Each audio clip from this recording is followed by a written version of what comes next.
what made you decide to do Cloak and Dagger? It felt like the right time.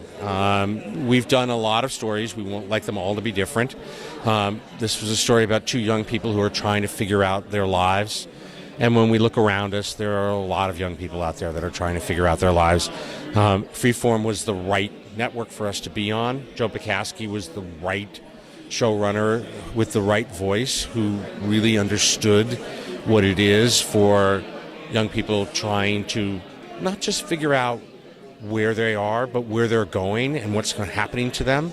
And then we're incredibly lucky that Olivia Holt and Aubrey Joseph, who play Tandy and Ty, who play Cloak and Dagger, are as talented as they are. I mean, they really are remarkable young actors who speak not just to young people, but I think will speak to anybody who watches the show. That you get caught up in it very quickly. New Orleans is a beautiful city to shoot in, and not a place that Marvel's gone to, and so we thought that would be an interesting place for us to be. And when you put all that together, that's why we started. And I know you had to modernize it from the comic book, which was written back in the 80s. What were the two things that you really wanted to encapsulate from the comic book series in the current TV series on Freeform? Well, when you look at any of the stories that are told that were created, whether it's Iron Man that was created in the 60s, and so that there were elements that were changed there, but what they got right was who Tony Stark is. And so we look at it from the very same place, which is if you love Ty and Tandy and you're invested in them, did the stories take place in New York City originally? Absolutely.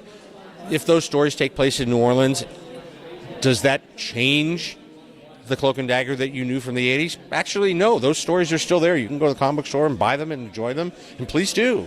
But when we decided to make this show, we decided that there were elements that we felt maybe lived better at the time, and that the elements that we wanted to talk about, and that doesn't mean we're shying away from drugs. It doesn't mean that we're shying away from racism or any of the other very topical things that they were doing. You know, the shame of it is that when they were telling this story in the 1980s, they're still relevant now.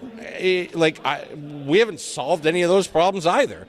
And so for us to be able to take a modern swing at it, and again, when you get back to, you know, Aubrey and Olivia and letting them give voice to it, I think you have an audience that really has an opportunity to enjoy not just the story, but maybe hear something that they haven't had a Marvel show tell.